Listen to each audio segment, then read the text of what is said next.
Did you know that the holiday season is also known as the relationship breakdown season? Did you know that Christmas, Thanksgiving, Christmas time, New Year's is a time of the year where a lot of relationships experience a breakdown in trust. They experience the most number of arguments they've had in their relationship, and this is the time of the year that instead of coming closer together, a lot of relationships begin to drift apart. Hi, my name is Sharika Matthews, life coach, relationship expert, and the creator of Feminine Success Mastery. And today I want to talk about the chaos of the holiday season and how it can become a pitfall for your relationship. But I also want to share with you this one thing that you can do to make sure that your relationship does not fall victim to the chaos of the holiday season.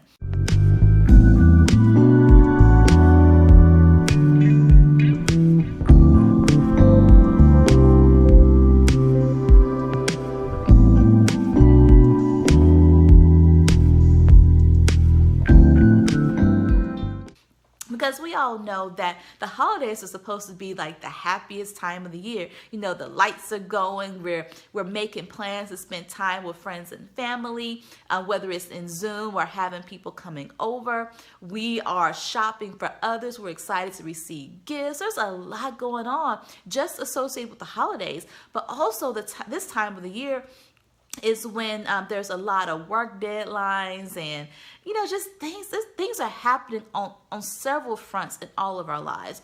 And if we're not careful, the holiday season will actually break down your relationship.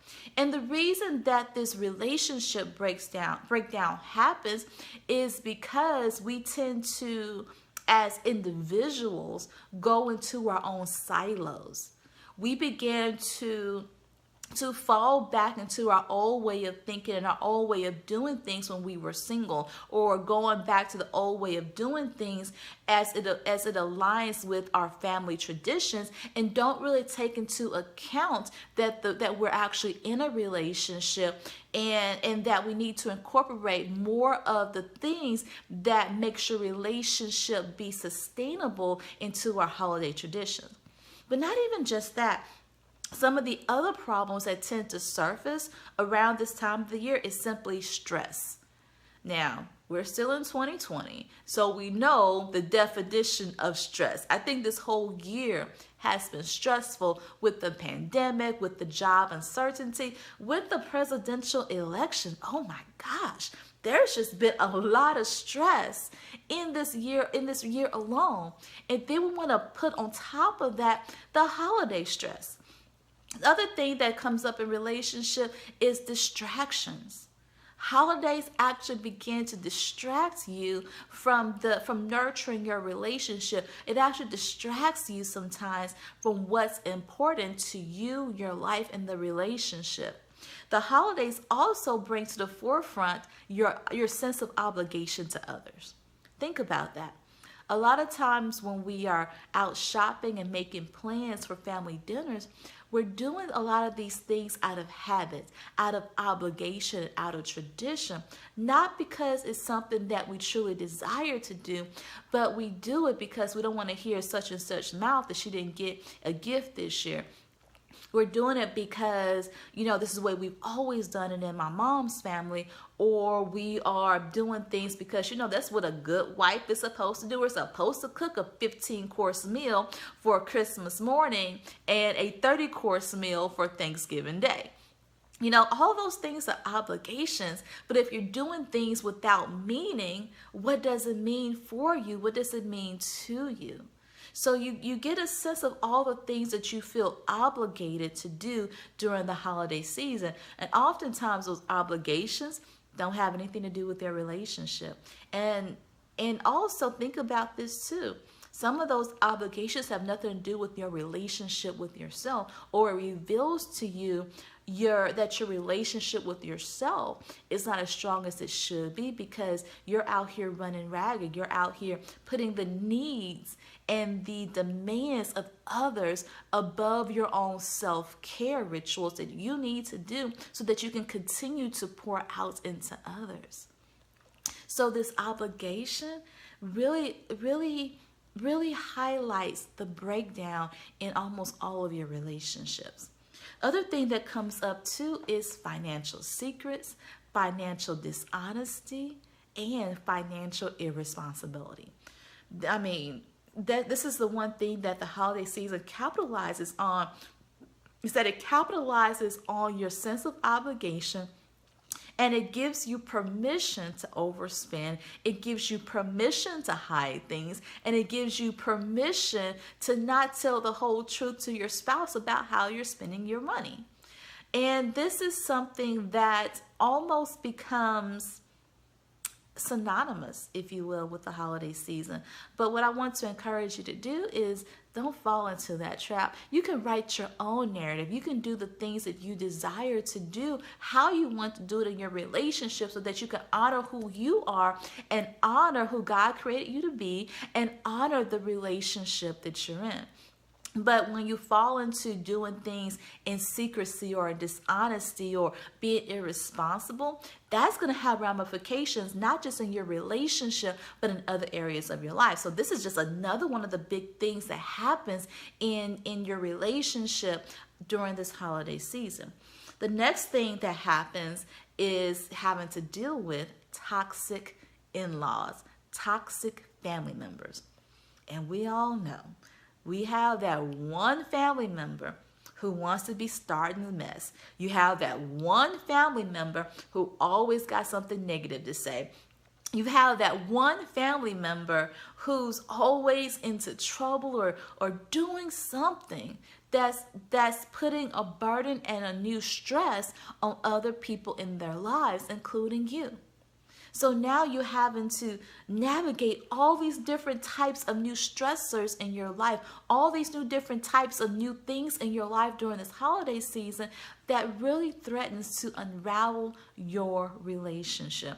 And that is not something that we want to happen, because I'm going to tell you this. If you are listening to the sound of my voice, I know that you have done the work. I know that you have invested in your relationship, that you have you've done all the things that you know to do in order to make sure that your relationship not only is in survival mode, but it is in thriving mode. You have laid the foundation that allows your relationship to ride the waves and to sail the calm seas. You've done the work. But all that work can be unraveled this time. But I'm going to tell you something that'll help you with this to not let that happen. And the one thing you can do right now in this season is to communicate. I know I didn't, tell you anything that was just ground shaking or ground breaking. But when I tell you communication can resolve 95% of all of the issues I just listed, and all of the issues that we're experiencing in our relationships, it does. You see, what happens is that because of all of these things, especially with distraction, when distraction happens during the holiday season, we often forget to use our words. We often forget to include our partner, include our spouse, include the person that we're dating in our lives during this holiday season. We forget that they are experiencing some of these same lists of stressors as well. But we don't communicate our feelings. We don't communicate our decisions. We don't communicate our frustrations. We don't communicate ideas that we have that could help resolve any of this. We don't communicate. And when I say communicate, I want to be very clear about this. Good communication does not mean that you talk all the time. Let's be real about that. Good communication does not mean that you talk all the time. Good communication means that you are using your words with intention and purpose for a common goal. If you didn't write that down, you might want to write that down. Good communication is using your words with intention and purpose to accomplish a common goal. When you start using words and using a plethora of words just to say, oh, I'm communicating, all you're doing is spitting words out. You're not trying to do anything with those words. Well, I just want to tell them how I feel. Well, that's emotional dumping. if you are just telling him how you feel all the time without an intention and purpose for a common goal or a resolution. Yes, it is great to share with your partner how you feel, but why are you sharing it? Why does he need to know? And what do you hope he would do with that information? You know, sometimes we do a lot of speaking in words and using a ton of words because we want them to feel the weight of what we are feeling. But in reality, we are responsible for our own emotions. Let's be real about that as well. We are responsible for our own emotions. Now, if I tell you how I feel, I am telling you how I feel because how I feel is causing me to show up in this relationship in a negative way. And I really need for this relationship to get back on track. So this is how I feel. This is why I feel it. And I want to work with you to help resolve this issue so that I can change the way that I feel. See, that is communicating with intention, purpose towards a common goal because you both want the relationship to work out. The other thing I want you to incorporate when you're using your words and communicating is to ask questions. Oh my gosh, we don't do this enough. We just make assumptions all the time. We just assume that we know what he's thinking, what he's feeling. No, ask questions. Hey, do you feel as if things could be better right now? Do you feel as if I'm giving you enough attention? Are you happy in the relationship? What is something that we can do differently in this holiday season to make sure that we're not overstressed? Hey, would you consider raising our spend limit for gift giving this year? Hey, do you mind if we do something non-traditional for the holiday season instead of going to our in-laws? Why don't we just take a weekend trip to Puerto Rico somewhere and just have some time to ourselves? Ask questions. Asking questions opens the door to allow your partner into the dialogue, into the exchange of information to work towards a solution, to stay on the same page so that the relationship can continue to be a success. You've got to ask questions when you communicate. You don't want to get into this mode of always spitting out orders or always dictating or just always talking without giving him room to participate. And yeah, you might ask questions. And yes, he may give you one-word answers, but that's a cue to you to learn how to massage your questions so that it's not a one-word answer, so that it will encourage him to share more with you. And even if he is a man of few words, that's okay.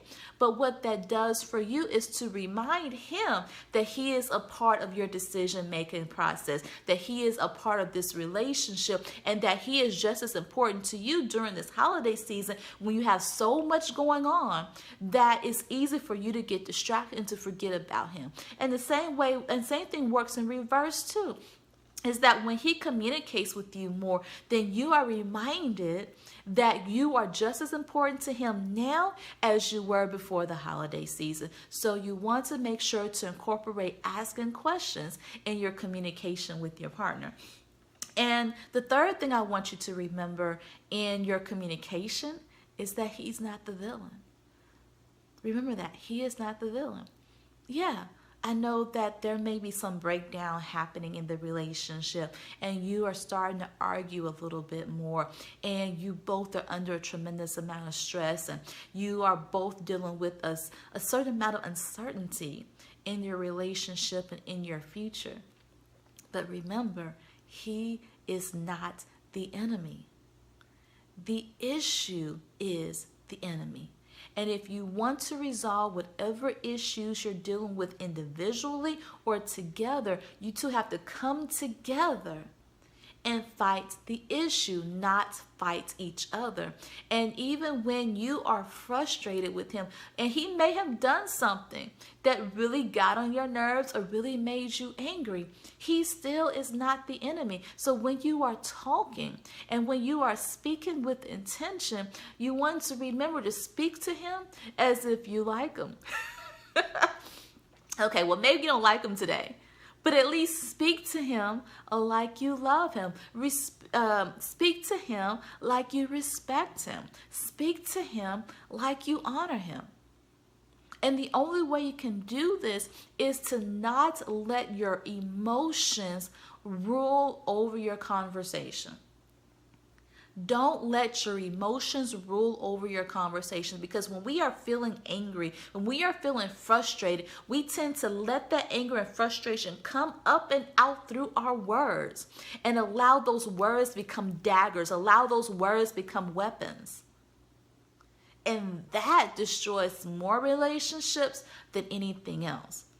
So you want to be mindful of the words that you are choosing when you are dealing with and attempting to attack the issue and not the person. And remember that when I say don't let your emotions take over your communication, you can feel your feelings all you want. Your feelings are there, are God-given to you. Your feelings are there to communicate to you that something is right or something is wrong. So use your feelings for information and communicate how you feel, but don't let those emotions take you out of character. Don't let those emotions make him the villain. Don't let those emotions make you the victim. Because all you're doing is stripping away your power and stripping away the power from your relationship. All right, you guys, so this is what I wanted to share with you today about the stresses of the holiday season, how it affects your relationship, and the one thing you can do right now to make sure that your relationship survives this holiday season. That one thing is to communicate. All right, you guys, thank you so much for joining me here today. And if you are not a part of my community, Relationship Success for High Achieving Women, what are you doing? I need you to go to Relationship Success for High Achieving Women on Facebook, or you can go to my website, sharikaAmatthews.com, and click Join the Community. All right, you guys, until next time, be bold, walk in your brilliance, and be completely unstoppable in the pursuit of what you desire in life and in your relationships. I'll talk to you soon. Bye-bye.